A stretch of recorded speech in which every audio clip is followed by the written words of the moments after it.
नमस्कार. चला आज आपण एका मस्त प्रवासाला निघूया. एक व्हर्च्युअल सफर द्वीपकल्पीय भारताच्या प्राचीन पर्वतरांगांमधून, म्हणजे थेट भारताच्या मध्यभागापासून ते अगदी दक्षिण टोकापर्यंत हे भव्य पर्वत कसे आहेत, त्यांची रचना, वैशिष्ट्ये आणि त्यांचं महत्त्व काय आहे, हे सगळं आपण समजून घेणार आहोत. आपल्या प्रवासाची पहिली सुरुवात आपण करणार आहोत द्वीपकल्पाच्या अगदी मध्यभागातून, हो, सातपुडा पर्वतरांगेपासून. या पर्वतरांगेचं नावच किती इंटरेस्टिंग आहे बघा, सातपुडा. नावाप्रमाणेच सातपुडा म्हणजे 7 घड्या. जणू काही 7 पर्वत एकमेकांना समांतर उभे आहेत आणि त्यांची एक मालिका तयार झाली आहे. आणि हो, भूशास्त्रीय भाषेत सांगायचं तर हा एक ब्लॉक माउंटन आहे, ज्याला आपण गट पर्वत म्हणतो. आता सातपुडा पर्वतरांगेचं भौगोलिक महत्त्व खूप जास्त आहे. विचार करा, ही रांग उत्तरेला नर्मदा आणि दक्षिणेला तापी या 2 मोठ्या नद्यांमध्ये एका भिंतीसारखी उभी आहे. म्हणजे ती एक जलविभाजक आहे. आणि हिचा विस्तार काही छोटा नाही. गुजरातपासून छत्तीसगडपर्यंत तब्बल 900 किलोमीटर पसरलेली आहे ही रांग. यात राजपिंपळा, महादेव आणि मैकल यांसारख्या महत्त्वाच्या उपरांगांचाही समावेश होतो. आणि तुम्हाला माहिती आहे, या सातपुडा पर्वतरांगेतलं सर्वोच्च शिखर कोणतं? ते आहे महादेव डोंगरातलं धूपगड, ज्याची उंची आहे तब्बल 1350 मीटर. बघूया पूर्व घाटाची काय खासियत आहे. आता बघा, पश्चिम घाटाच्या तुलनेत पूर्व घाट एकदम वेगळा आहे. तो असा सलग नाहीये, उलट तो तुटक तुटक आहे आणि बराच झिजलेला पण आहे. आता तुम्ही विचाराल असं का? तर याचं मुख्य कारण आहे मोठमोठ्या नद्या. बंगालच्या उपसागराकडे वाहणाऱ्या नद्यांनी या पर्वतरांगेला जागोजागी कापून काढलंय. महानदी, गोदावरी, कृष्णा, कावेरी यांसारख्या मोठ्या आणि शक्तिशाली नद्यांनी पूर्व घाटाचं स्वरूपच बदलून टाकलंय. पण तरीही आपल्याला इथे नल्लमल्ला, पालकोंडा, जावडी आणि शेवरॉय यांसारख्या महत्त्वाच्या डोंगर रांगा नक्कीच पाहायला मिळतात. हा बार चार्ट बघा. यात पूर्व घाटातील 2 मुख्य शिखरं आहेत. यातलं सर्वोच्च शिखर आहे अर्माकोंडा, तब्बल 1680 मीटर उंच. आणि त्यानंतर क्रमांक लागतो महेंद्रगिरीचा, ज्याची उंची 1501 मीटर आहे. ठीक आहे, आता आपण पश्चिमेकडे जाण्याआधी एक छोटासा फरक स्पष्ट करून घेऊया.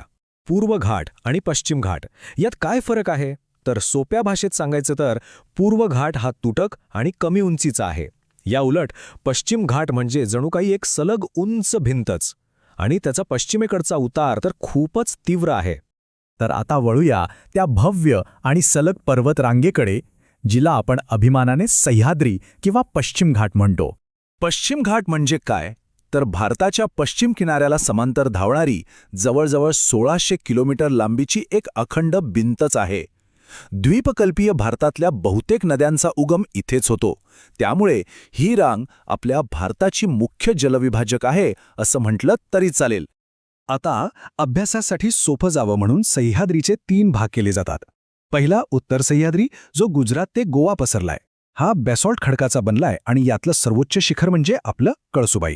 दुसरा मध्य सह्याद्री, हा गोवा ते निलगिरीपर्यंत असून तो ग्रॅनाइट आणि नीस खडकांचा आहे आणि इथलं सर्वोच्च शिखर आहे कुद्रेमुख. आणि तिसरा भाग म्हणजे दक्षिण सह्याद्री. हा पालघाट खिंडीच्या दक्षिणेला आहे आणि यात अन्नामलाई आणि वेलची डोंगररांगा येतात. आणि हे आहे ते शिखर जे दक्षिण सह्याद्रीच्या अन्नामलाई डोंगर रांगेत आहे, अनायमुडी. 2695 मीटर उंची असलेले हे शिखर केवळ पश्चिम घाटातलंच नाही, तर संपूर्ण दक्षिण भारतातलं सर्वोच्च शिखर आहे.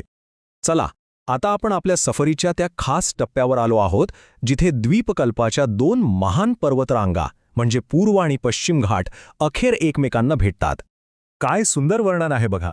निलगिरी पर्वत म्हणजेच निळे पर्वत हेच ते ठिकाण आहे जिथे पूर्व आणि पश्चिम घाट एकत्र येतात आणि एक पर्वतांची गाठ तयार करतात. हा खरोखरच एक अद्भुत भौगोलिक संगम आहे. आणि या निलगिरी पर्वतरांगेतलं सर्वोच्च शिखर आहे डोड्डबेट्टा, ज्याची उंची आहे 2637 मीटर. हे दक्षिण भारतातलं दुसऱ्या क्रमांकाचं सर्वात उंच शिखर आहे. तर मग आपल्या या सफरीचा शेवट करण्याआधी आपण ज्या सर्वोच्च शिखरांना भेट दिली त्यांचा एक पटकन आढावा घेऊया. हा तक्ता म्हणजे आपल्या पूर्ण प्रवासाचा सारांशच आहे.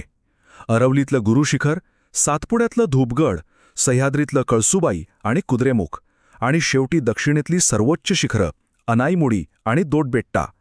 हा तक्ता प्रत्येक रांगेतलं सर्वोच्च शिखर, त्याची उंची आणि ते कोणत्या राज्यात आहे हे लक्षात ठेवायला खूप मदत करेल.